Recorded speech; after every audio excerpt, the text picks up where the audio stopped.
एक किसान जब भी कोई नई तकनीक या खेती का नया तरीका अपनाता है तो उसके मन में सबसे बड़ा डर नुकसान का होता है। मुख्यमंत्री नायब सिंह सैनी ने किसानों के इसी डर को भांपते हुए हरियाणा कृषि विश्वविद्यालय के सहयोग से कुरुक्षेत्र जिले में 2000 एकड़ क्लस्टर में आधुनिकतम तकनीकों द्वारा स्मार्ट एग्रीकल्चर नाम से एक नई योजना को शुरू करने का ऐलान किया है। ये ऐलान सीएम सैनी ने कुरुक्षेत्र यूनिवर्सिटी के श्रीमद् भागवत गीता सदन में कृषि एवं किसान कल्याण विभाग की ओर से आयोजित प्राकृतिक खेती को बढ़ावा एवं क्लस्टर गठन कार्यक्रम के दौरान किया। इस दौरान सबसे बड़ी और दिल छू लेने वाली बात जो उन्होंने कही वो ये थी कि अगर प्राकृतिक खेती अपनाने में किसानों को किसी भी प्रकार का नुकसान होगा तो उसकी हर पाई पाई की भरपाई हरियाणा सरकार करेगी। ये बयान कोई मामूली राजनीतिक वादा नहीं बल्कि ये किसानों को दिया गया एक ऐसा सुरक्षा कवच है जो उन्हें बिना किसी डर के आधुनिक और जैविक खेती की तरफ कदम बढ़ाने का हौसला देता है। ऐसा भरोसा सिर्फ वही नेता दे सकता है जिसका दिल सच में किसानों के लिए धड़कता हो।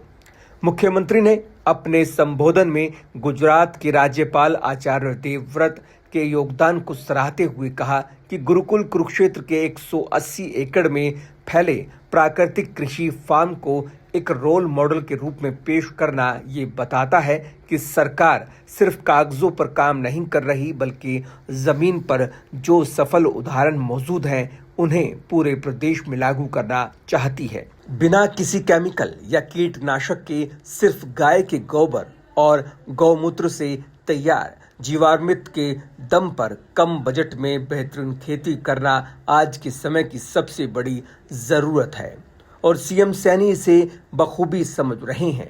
मुख्यमंत्री नायब सिंह सैनी के नेतृत्व में सरकार की नीतियां कितनी जमीन पर उतर रही हैं इसका अंदाजा इस बात से लगाया जा सकता है कि सरकार की ओर से शुरू किए गए प्राकृतिक खेती पोर्टल पर अब तक लगभग 2 लाख किसानों ने 3 लाख एकड़ क्षेत्र का पंजीकरण कराया है। इनमें से 23,000 से ज्यादा किसानों का वेरिफिकेशन भी हो चुका है।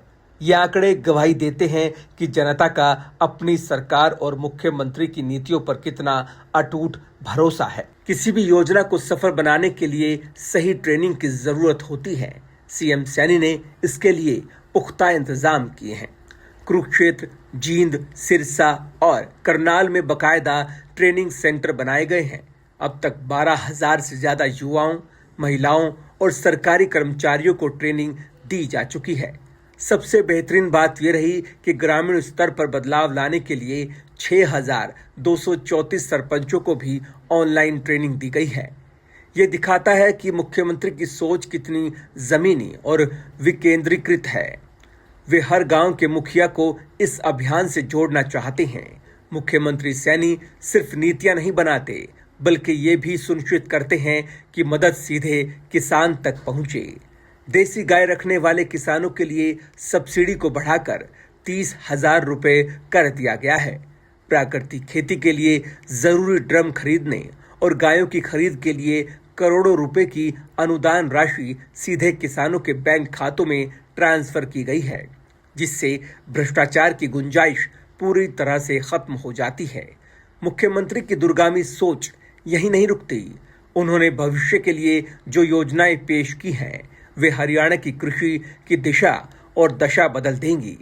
उन्होंने बताया कि कृषि विभाग की 800 एकड़ जमीन सिर्फ उन्हीं किसानों को पट्टे पर दी जाएगी जो अगले 10 साल तक प्राकृतिक खेती करेंगे, जबकि किसानों को अपनी फसल बेचने में दिक्कत ना हो इसके लिए मंडियों में विशेष जगह, आधुनिक टेस्टिंग लैब और एपीडा द्वारा मान्यता प्राप्त सर्टिफिकेशन केंद्र बनाए जा रहे हैं।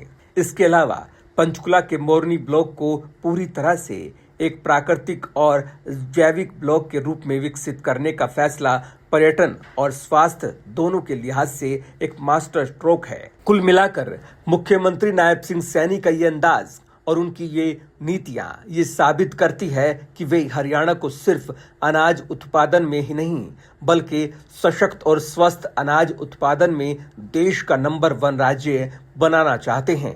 नुकसान की भरपाई की गारंटी देना, सीधे खातों में पैसे भेजना और पूरी व्यवस्था को पारदर्शी बनाना, ये सब एक संवेदनशील, कर्मठ और दूरदर्शी मुख्यमंत्री की पहचान है। हरियाणा के किसान आज खुद को सुरक्षित और सम्मानित महसूस कर रहे हैं और इसका पूरा श्रेय मुख्यमंत्री नायब सिंह सैनी के इस सराहनीय प्रयास को जाता है।